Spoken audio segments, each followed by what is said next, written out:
आजकल मेरे क्लिनिक में हर दूसरी पेशेंट में मेंस्ट्रुअल इरेगुलरिटीज़ दिखाई दे रहे हैं, वेट का इशू दिखाई दे रहा है और ओव्यूलेशन से रिलेटेड प्रॉब्लम्स सामने आ रहे हैं।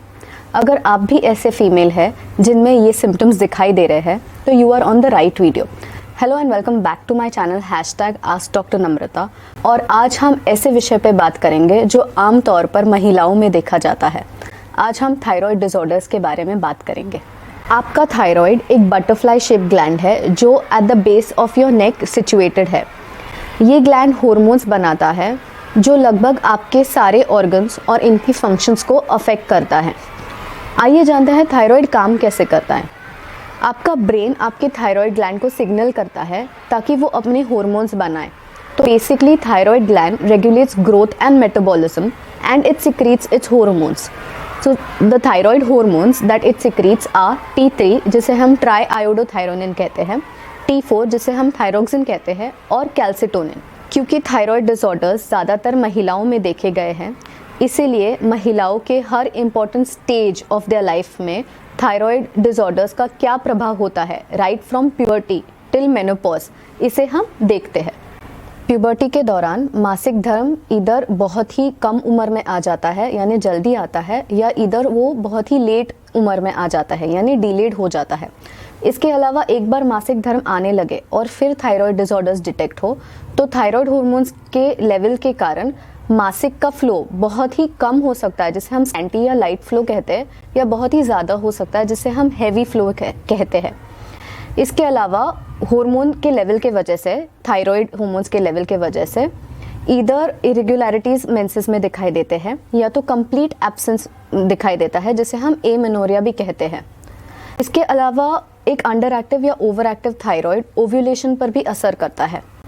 अंडर एक्टिव थायराइड जिसे हम हाइपोथायरॉयडिज्म कहते हैं, इसके कारण अंडाशय में से अंडा नहीं निकल पाता और इसीलिए अंडाशय में सिस्ट बनते रहते हैं। इसमें मेंस्ट्रुअल इरेगुलरिटीज़ दिखाई देते हैं। और जब हाइपोथायरॉयडिज्म थोड़ा सीवियर ग्रेड का हो तो स्तन में भी दूध का उत्पादन दिखाई देने लगता है। गर्भावस्था और प्रसवोत्तर में थायराइड डिसऑर्डर्स के कारण क्या लक्षण दिखाई देते हैं? गर्भावस्था के दौरान थायराइड विकार के कारण बच्चे को नुकसान पहुंचा सकता है। इसके अलावा बच्चे के जन्म के बाद माँ में भी थायराइड डिसऑर्डर होने की पूरी संभावना होती है, जैसे कि पोस्टपार्टम थायराइडाइटिस। थायराइड हार्मोन के कम होने के लेवल्स के कम होने के वजह से preterm delivery, still births, postpartum haemorrhage और गर्भपात जैसी समस्या दिखाई देते हैं। वैसे ही एक ओवर एक्टिव थायराइड यानी थायराइड हार्मोन्स ज़्यादा होने के कारण महिलाओं में मॉर्निंग सिकनेस के अधिक लक्षण दिखाई देते हैं। इसीलिए over active thyroid that is hyperthyroidism during pregnancy में इंडिविजुअलाइज्ड विमेन को ट्रीट करना चाहिए। मेनोपॉज की बात करते हैं। थायराइड विकार के कारण अर्ली ऑनसेट मेनोपॉज, जिसे मेनोपॉज का प्रारंभिक शुरुआत कहा जाता है, ये दिखाई देता है। इसमें 40 वर्ष के आयु के भीतर या 40 वर्ष के दशक में ही मेनोपॉज आ जाता है। इसके अलावा ओवरएक्टिव थायराइड हाइपोथायरॉयडिज्म जिसे हम कहते हैं, इसके लक्षण अर्ली ऑनसेट मेनोपॉज से काफ़ी सिमिलर होते हैं, इसलिए इन दोनों में कन्फ्यूजन हो सकता है, जैसे कि मासिक धर्म का कम होना, हॉट फ्लशेस का आना, इंसोम्निया या अनिद्रा दिखाई देता है और मूड स्विंग डिसऑर्डर्स भी दिखाई देते हैं। इसीलिए treating hypothyroidism can prevent the symptoms of early onset menopause.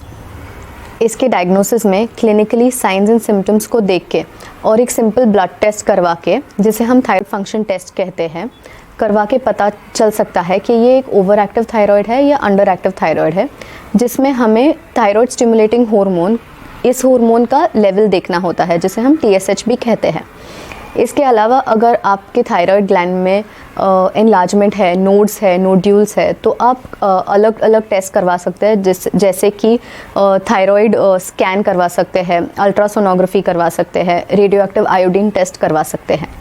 Prevention की बात करें तो थायराइड ग्लैंड को स्वस्थ रखने के लिए और इसके हार्मोन्स का उत्पादन बनाए रखने के लिए हमें आयोडीन की आवश्यकता होती है, लेकिन ज़्यादा नहीं, बस थोड़ा सा। ऐसे पता चला है कि 1 चम्मच आयोडीन जीवन भर के थायराइड हार्मोन्स के प्रोडक्शन के लिए पर्याप्त होता है, लेकिन थायराइड ग्लैंड को डेली सप्लाई चाहिए आयोडीन का।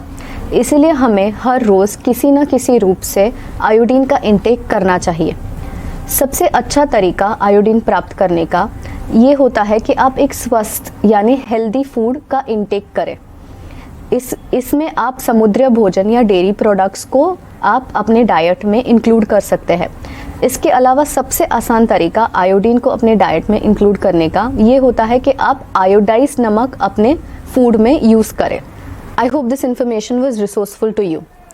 अगर आपको थायराइड रिलेटेड डिसऑर्डर्स में कोई भी क्वेरी है तो आप इसे कमेंट सेक्शन में नीचे लिख सकते हैं।